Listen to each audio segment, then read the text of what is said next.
Hello and a warm welcome to the AI with Arun Show. Silica. It's not about oil anymore.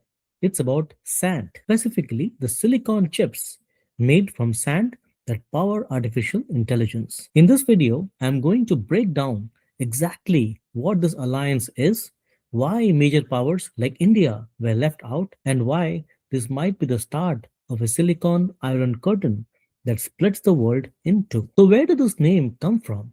Pax is Latin for peace. You have heard of Pax Romana or Pax Americana. Those were the eras where peace was kept by a dominant power protecting trade routes. But look at this timeline. The 20th century ran on oil and steel.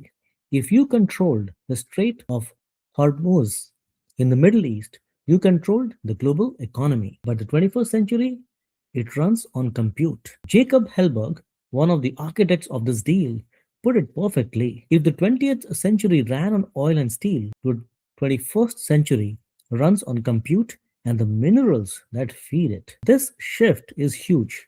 The US government is telling us that peace does not mean moving tankers of crude oil anymore. It means moving logic and memory chips securely from a factory in Asia to a data center in Virginia. If that flow stops, the modern world stops. So, what actually is Pax Silica?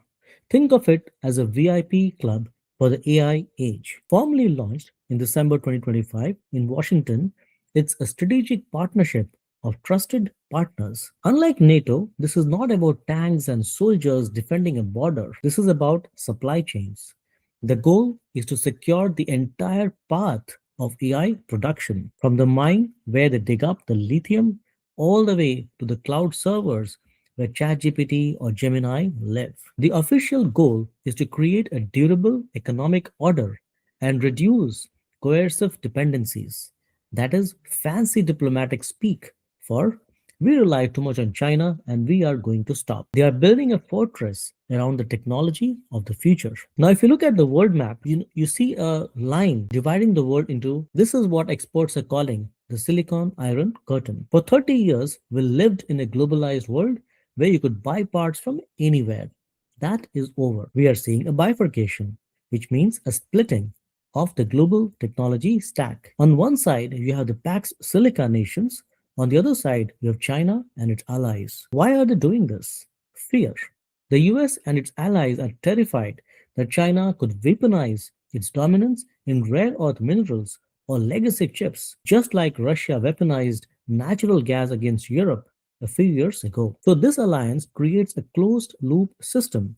If you are inside the wall, you trade freely. If you are outside, you are cut off from the most advanced AI tech. Now, this is where this gets really interesting. Most alliances are based on where you live, like the North Atlantic Treaty. This alliance is based on what you make. It's organized vertically like a layer cake. Layer 1 is the ground. Critical minerals, we need lithium and cobalt. Layer 2 is energy. You need massive electricity to run AI data centers. Layer 3 is the chips, the actual hardware. Layer 4 is the cloud, the software, and the servers. This is a dirt to download strategy. The alliance ensures that every single step of this process happens within friendly territory. It's a vertical monopoly designed to lock out adversaries. Who made the cut? 7 nations signed the core declaration. Each one plays a specific character in the story. The United States is the leader. They provide the capital and the massive cloud companies like Microsoft and Amazon. Japan is the industrial anchor. You cannot make chips without Japanese chemicals and machines. South Korea is the fuel tank. They produce high bandwidth memory, HBM. Without HBM, NVIDIA's AI chips are useless. Australia is the quarry. They have the mines for lithium and rare earths to break China's monopoly. Israel, the shield. They are bringing top tier cybersecurity to protect this network from hackers. The UK and Singapore, they handle design architecture and logistics. You might be noticing a glaring omission. Where is Taiwan? They produce 90% of the world's advanced chips. How can you have a silicon alliance without them? This is the trickiest part. Taiwan was there, but only as a guest contributor, not a signer. Why? Because if the US made Taiwan an official member of a state alliance, China would go ballistic. It would violate the One China policy and could start a war. So they used a diplomatic loophole. China gets to sit at the table and share the tech, but they don't get an official label. It's a way to get Taiwan's chips without triggering World War III, hopefully. So not everyone was invited to join the club. The Netherlands attended but refused to sign. This is huge because they own ASML, the company that makes the machines that print chips. They are worried about surrendering their independence to US policy. There is the UAE. They are investing billions in AI, but they also talk to China. They didn't sign because they want to be a bridge, not a wall. They want American chips, but they don't want to make enemies in Beijing. It shows that even among allies, there is hesitation about fully decoupling from China. The great exclusion is India. This is the controversy that has everyone talking. India was left out. Despite being in the Quad security group with the US, Japan, and Australia, India was not invited to the core Pax Silica group. Why? Two reasons. First, technology. The club is for nations that already have advanced tech. India is building fast, but experts say they still have an edge deficit. They don't have the advanced fabrication plants ready today. And second, politics. Reports suggest there has been friction between Prime Minister Narendra Modi, the Indian Prime Minister, and the Trump administration over trade tariffs. This creates a weird two track world. India is a military partner, but for now, it's being treated as an outsider in the high tech economy. Pax Silica isn't just about treaties, it's about money. The strategy here is called friend shoring. The US government is signaling to Wall Street, if you invest in a mine in Australia, we will protect it.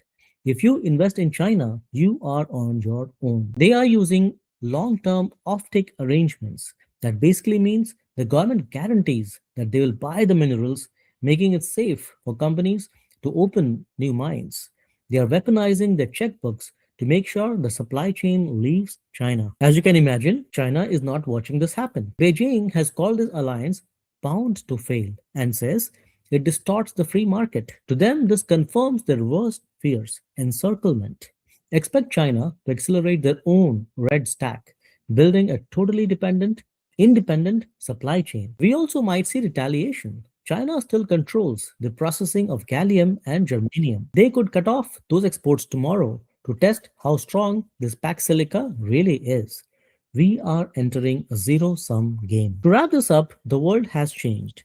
Pax Silica is the fortress wall of a new US led sphere. It's built of fiber optics, export controls, and memory chips. It's ruthless. It leaves out friends like India who aren't ready, and it creates a zone of trust that locks out adversaries. If the 21st century runs on compute, then Pax Silica is the blueprint of who controls the on switch. The silicon iron curtain has descended. I want to know what you think. Can this alliance survive without the massive Chinese market? Or will this split the world economy forever? Let me know in the comments below. And thank you so much for watching. We request you to support our work by joining us as a member. All you have to do is go to the description, and at the very bottom, you'll see the link for becoming a member. And please like, share, and subscribe to the AI with Arun Show. We'll be back soon with another video. Thank you for watching.